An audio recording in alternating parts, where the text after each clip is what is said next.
Welcome back to ESPR Boxing's YouTube channel. Delighted to be joined by Danny and Thomas. We've just witnessed a weigh-in as well as a push at the Devin, Haney versus Vasyl Lomachenko weigh-in ahead of tomorrow night. It's the undisputed lightweight championship of the world is on the line. Danny, Thomas, thank you very much for joining me as always.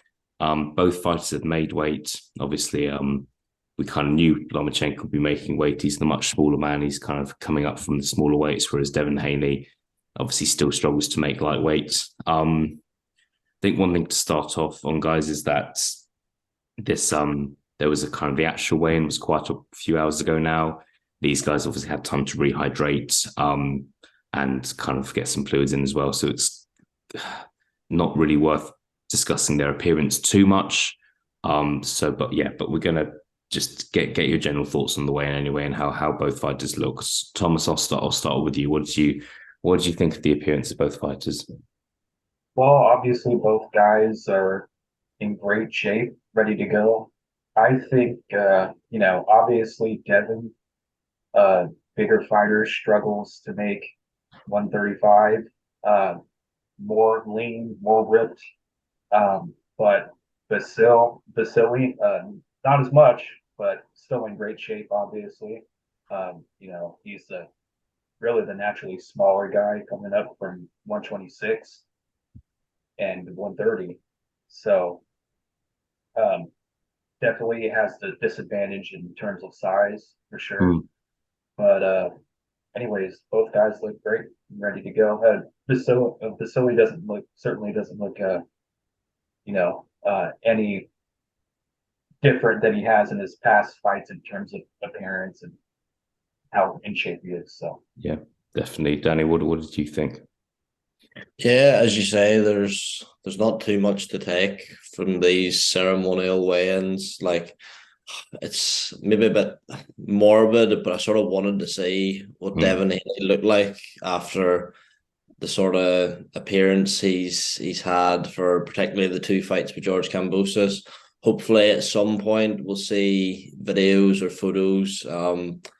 Because I think it could be a big factor in the fight. But from what we saw, like they've obviously, I don't know how much rehydrating Haney has to do, Lomachenko has to do, but Haney still maybe looked as if he had a bit of fuel to add, but yeah, obviously nothing compared to what I imagine he looked like six, yeah, 7 hours ago.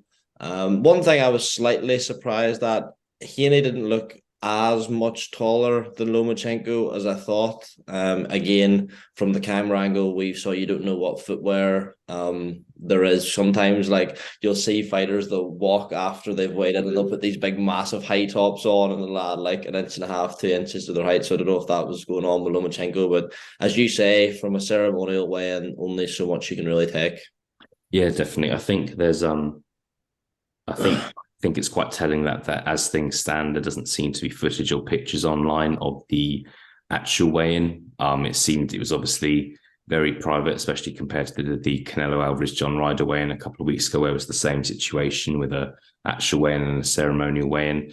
So we'll see. But I think Devin Haney, didn't look too bad, and he's obviously got more time to kind of recover from the weigh-in than he would usually do, a good kind of 6-7 hours. Just want to touch on the push as well. Bit of action towards the end. I think you could see people on the stage were quite surprised. Some people kind of didn't see it happening. It was quite kind of a physical push, wasn't just kind of like a nudge. Danny, just thoughts on that? Was it kind of like just to send a message to Lomachenko to show him his kind of strength? What did you think was going on there? I don't know. It was very surprising and very, very unlike Haney. I don't remember him doing anything like that at a weigh-in. I don't think this build-up's been particularly too much bad blood in it. I know it's been brought up how Haney didn't fight Lomachenko like 3 years ago, and then this stuff that's emerged about Haney calling him a dirty fighter, but didn't seem to be anything that would indicate, we would see a push like that. And like you could read a lot into it. I'm seeing a lot of people online are already saying, "Oh, Haney's shook, he's scared," and it's a projection of that. I don't know if you can necessarily draw that conclusion from it. It could just be a matter of someone saying, right, let's create a bit of last minute hype for this and give him a shove. Or as you say, trying to make Lomachenko like feel the physical advantages Haney has. But it's just a talking point, isn't it? But it was, as you say, it was a proper push. Like from the camera angle, you saw Lomachenko went completely out of the shot, and you start worrying, as you said before we started recording, about injuries and stuff. But thankfully, none of that seems to be a concern. Yeah, obviously, another time there could have been injury, which meant there could have been no fight. So it could have been a very stupid thing to do. But thankfully, Lomachenko seems to be okay. Thomas, what did you think about the push? Was it kind of mind games from Devin Haney? Was it just something to get people like us talking about the fight, do you think? What were your thoughts? I think it was either him like just trying to drum up some animosity to get himself going and motivated for the fight, or B, just trying to, get some last minute pay-per-view points. I think it's probably that. Honestly, it did seem kind of out of left field, kind of random, and a little bit forced, and also like in the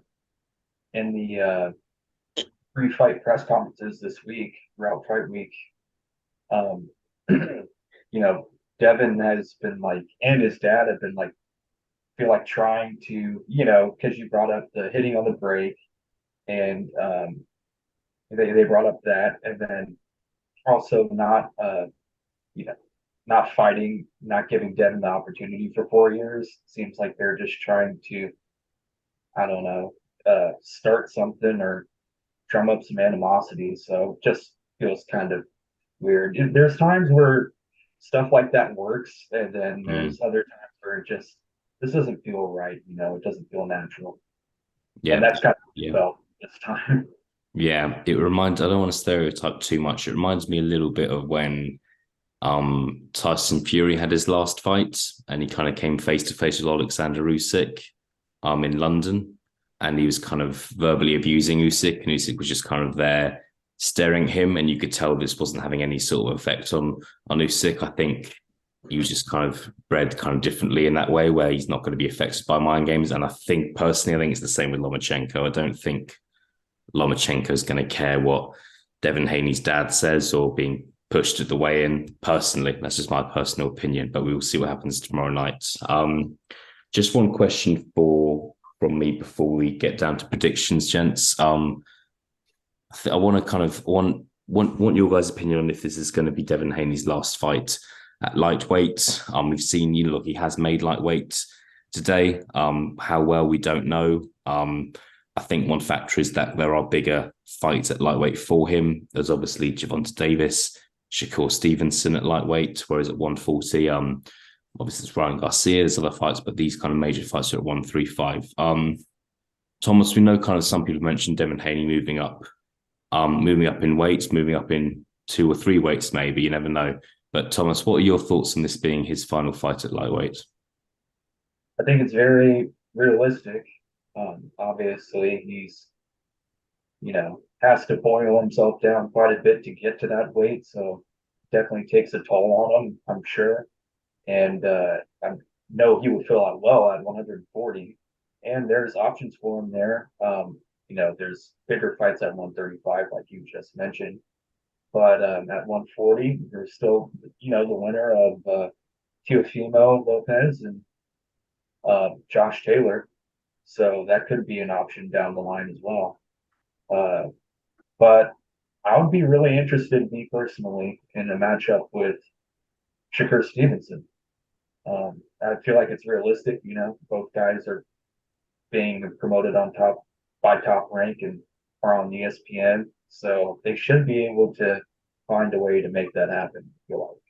Yeah, yeah, you like to think so. I know Shakur Stevenson's made some comments about possibility of that fight happening this week, so that sounds quite positive. Danny, is this Devin Haney's final fight at lightweight? Yeah, I think it will be. I'm not, see, to be honest, like obviously you've got the Tank fight, but that's not going to happen. Like with Tank with Showtime, aside from that, I think the Ryan Garcia fight is probably a bigger fight than a fight with Shakur Stevenson. I think the Shakur Stevenson fight's a better fight. I just think commercially the Garcia fight. And then, as Thomas says, you've got Josh Taylor, Prograis, Matthias, the Tiafimo. There are loads of big fights at 142, and for the damage he's inflicted on himself, you would imagine. Obviously, we're no doctors here, but from boiling down to 135, like as we said earlier, Stoddy, he's playing with borrowed time if he keeps cutting down, and be interesting to see if it has any effect in this fight. But if not, you'd imagine it's only just round the corner. I think it would be maybe more likely if he had another fight with Top Rank, like penciled in, he would stay down maybe for the Shakur fight. But I'm fairly sure he's a free agent after this fight, so I think he'll move up. He has to. It's been on the cards for the best part of 2 years now, I think. Yeah, definitely. Like, you don't want to stay in the wrong weight division too long, do you? For a number of reasons. And as you mentioned, big fights at 140 are potential for Devin Haney. Cool. Going to round things off with the colour predictions, gents. Who wins and how in a nutshell? Danny, I'll go with you first. I'm sticking with Lomachenko. I don't know how much of it's heart over head.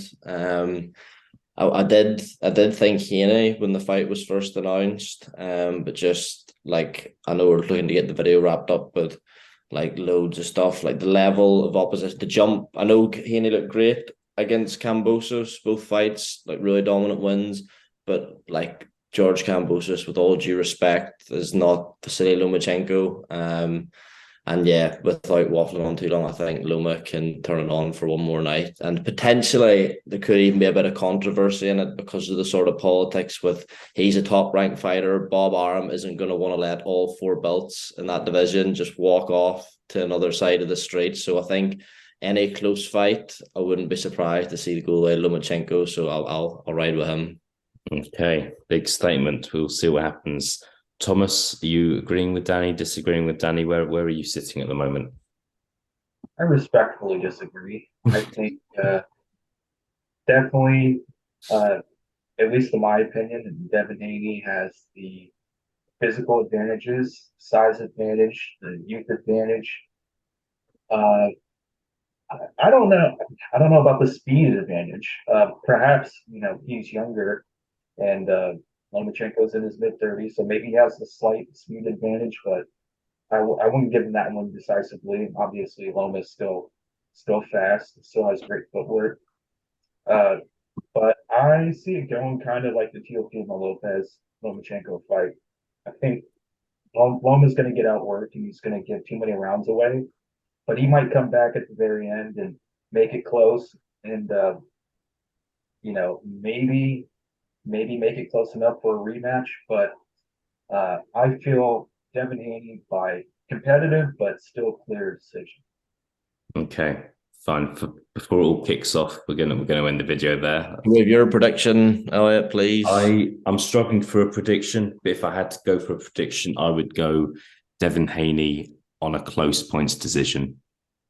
I think, that's kind of my prediction. I just think that I think we got to remember it's a strange one because this isn't really Devin Haney's weight class. He should really be at 140 already. Also, this isn't Lomachenko's weight class. Lomachenko's not a lightweight. So you can tell that he's been at lightweight for a while now, but he still could make super feather quite straightforwardly, in my opinion.